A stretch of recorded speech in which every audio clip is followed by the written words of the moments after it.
UFP, the United Federation of Podcasts.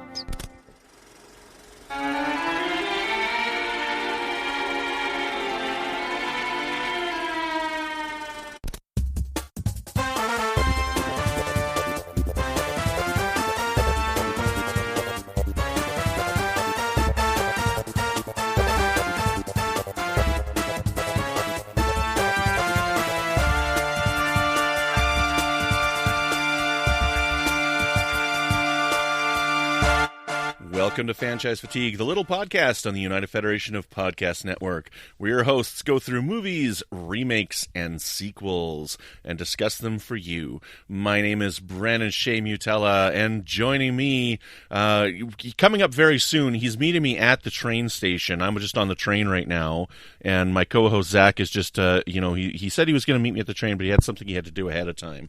Sounded a little weird to me, but I'll meet him there. Oh, here he is, pulling up right now. Zach Moore. It was the kids. They called me Mr. Glass.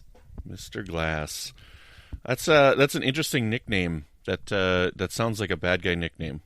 Oh, really? I thought it was a heroic nickname. Heroic. Well, he's, everybody's the hero of their own story. Indeed.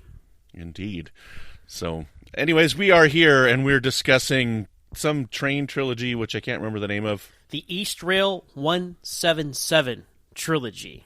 The Eastrail 177 trilogy. Something different for us, and something that's basically new for me. I saw Unbreakable many, many, many moons ago after I'd finally seen The Sixth Sense, and I watched Unbreakable, and I'm like, yeah, this movie's really good. And then I didn't like the twist ending. You did not. Okay, jumping ahead all the way to the end. We're already joking about it in our introduction, but you didn't like the ending where Samuel L. Jackson was the villain? We'll talk about that later. Okay. All right. Very good. So we'll hold on to that nugget. This is a very unique franchise, very unique trilogy. It is. Because you had a film that came out in 2000, which is Unbreakable, which is what we're talking about this time. Mm-hmm. And then, before Glass, I guess before the trailers for Glass came out, I should say, revealing that Split was part of this franchise was a spoiler, right? Because that was a huge deal. And obviously, we'll talk about that next time we talk about Split. But you got three movies here that came out. Unbreakable came out in 2000, Split came out in 2016, and then Glass came out in 2019. Mm-hmm. So you have a movie, and then 15 years. A loose sequel or something, which I haven't seen. So yeah, I haven't seen the other two. I haven't seen Glass, and I haven't seen Split yet. That's new to me. So this is some unique takes from Brandon coming in here. But yeah. I mean, you're at least familiar with how these are all connected on some degree. Some degree. Like, I get that Samuel L. Jackson is in, an insane asylum in part 3 or whatever. But honestly, I really know nothing about the other two. James McAvoy has multiple personalities is all I know about the second one. And I really don't even know the plot of the third. So I am going into these blind. Have I seen the trailers? Yes, but honestly, I don't remember them. So. Excellent. So yeah, it's new for us. It's new for you. And then, again, this is so unique because this is a very refreshing, unique way to go about making a franchise or a trilogy. It's not like this is not based off any pre-existing material. It's not even, they didn't even plan out like, okay, we're going to make this one and then this one and this one. This is a movie, and there were some other leftover ideas from it, and then years later, Shyamalan revisited these. M. Night Shyamalan, the writer, director, creative mind behind this series, and then made Split, which was, for all intents and purposes, standalone, and then Glass ties them all together. So we'll unravel how all these are connected as we discuss here. But man, I can't think of another franchise that is like this, honestly. So it's very cool to tackle something like this on Franchise Fatigue. Yeah, I couldn't think of anything that would be like this either, where something gets tied in later. Like, there's nothing that I can think of on like, I guess the only thing close would be maybe Prometheus, because it's such a loose prequel to Alien. Like, it's a very, very loose prequel, and then Alien Covenant is the one that really bridges the gap between Prometheus and Alien. But that's not even the same thing. So yeah, so I'm looking forward to checking these other two out. I like Shyamalan as a director. Like I think everything I've seen by him I enjoy. I haven't seen all of his movies, but like, I like The Village, I like The Lady on the Water. I absolutely, and I know I'm the only one, I frickin' love The Happening. I think The Happening is a frickin' masterpiece. I love it. Mark Wahlberg's not the best actor, but I really, really love that movie a lot, and I will champion that. And then, I've never seen anything of the animated Last Airbenders, but me and my kids watched the movie, and I'm like, this is a pretty good movie. And I know that just got completely trash talk, but I went into it blind, not knowing anything about it, and I'm like, this is a pretty good movie. And I'm like, now I'm disappointed there aren't 3 more movies. Well, the thing about Shyamalan is I respect him as a filmmaker. I think he has a very unique, distinct style. And also, I mean, he is... The thing is, when he first came on the scene with The Sixth Sense, it came out of nowhere. He blew people away, right? Unbreakable followed it up, and like, oh, that's great too. Signs after that, which I think if I had to say what my personal favorite Shyamalan movie was, it would be Signs. When we're watching that video, man, and that alien pops out, man, scares the crap out of me. It scares the crap out of me. That is like the scariest moment in cinema history is when that alien pops out on that home video. Well, and the thing about all his movies, right, they're original, other than Last Airbender, right, which is based off an animated series. All of his movies come out of like a original idea. He's the creative force behind him, so you got to respect him. Hit or miss, right? But the thing with him was he was 3 for 3. The Village came out. The Village was very back and forth. I really didn't like the back and forth twists and turns of that movie. And then I believe Lady in the Water was next, and I was kind of lukewarm about Shyamalan after that, and I heard it wasn't good, so I didn't see that. I heard The Happening was terrible. I didn't see that.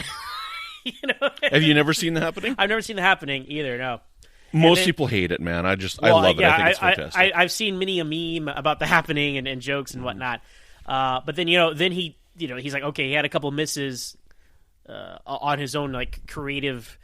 from him, because he's like writer, producer, director, right? He's the whole creative team is him, and that's why people were comparing him to a guy like Hitchcock was like a creative force, right? And then he does Airbender, and then he does I believe it's After Earth with Will Smith, Will Smith's son. That just looked terrible on it. By all accounts, it was.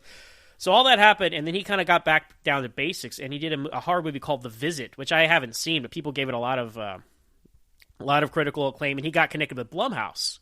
Right, okay. Which is they're making they're awesome. The new Halloween movies. Blumhouse is one of my favorite studios working today because they take high concepts, they have reasonable budgets, and they churn out a lot of movies. Some are hits, some are missed, but the hits are so successful that carries on to the next cycle. They do it all again. So great movies like Get Out and Us by Jordan Peele come from Blumhouse partnerships. So Halloween. Halloween exactly. So Shyamalan got connected with them.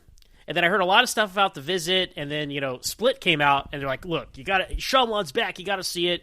And then I went and saw it, and now I'm back on the Shyamalan train. But that's my history with M. Night Shyamalan. But I think I don't put him up there with the Chris Nolan right now because he's all over the place with quality. Up and down, yeah. Right.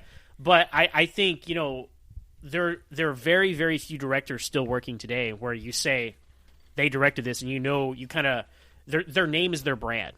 Right? Chris Nolan's name is his brand. David Fincher's name is his brand. And Night Shyamalan's name is his brand. So in a world where everything is increasingly cookie cutter, right, and you know what to expect, I still find it comforting to know that there are filmmakers like this out there. So that's my overall flyover of M. Night Shyamalan. So.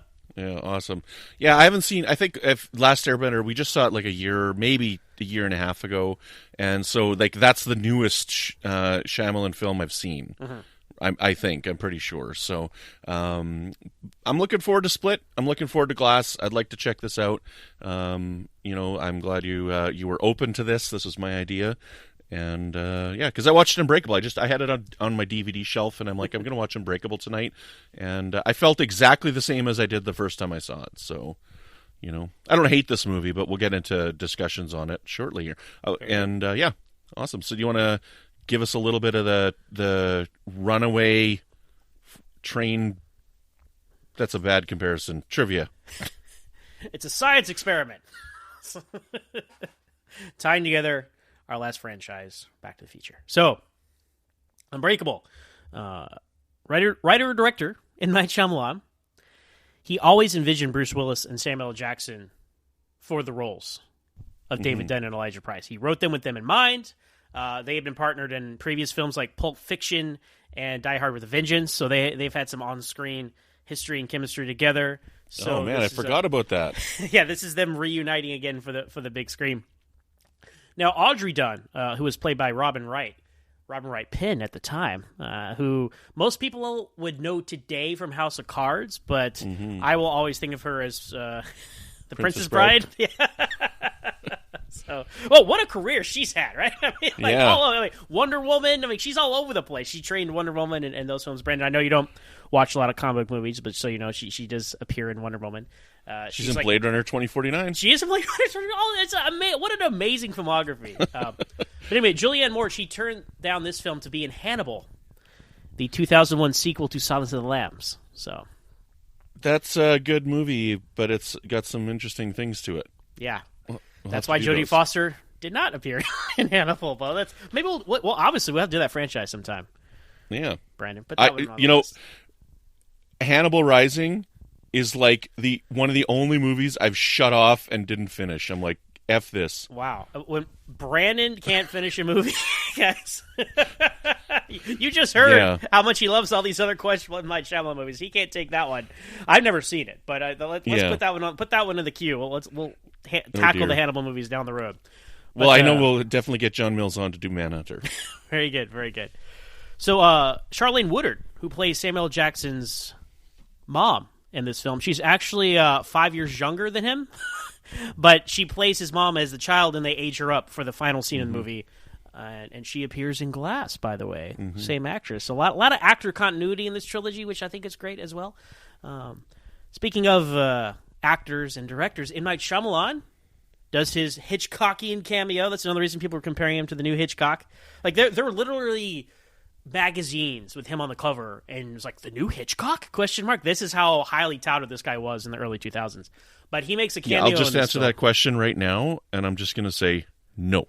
Are you not going to start a podcast on M. Night Shyamalan's movies with your friends? No.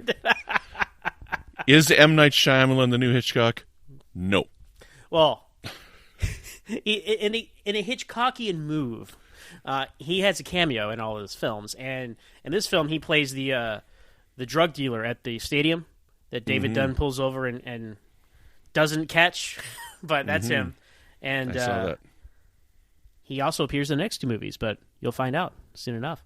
So, the disease that Elijah has, osteogenesis imperfecta, is real, but it's extremely rare.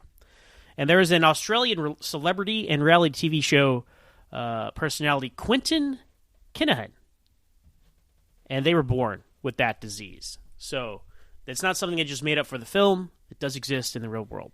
Now, the cane that Elijah has is made out of glass, and that was Samuel Jackson's idea, to keep leaning into the glass metaphor visually and otherwise for his character. A lot of his scenes are through glass, and that's intentional. Like, you see the reflection of him in a TV, things of that nature. So, also, complete aside, it's a really cool interior of that car he has. It's all padded.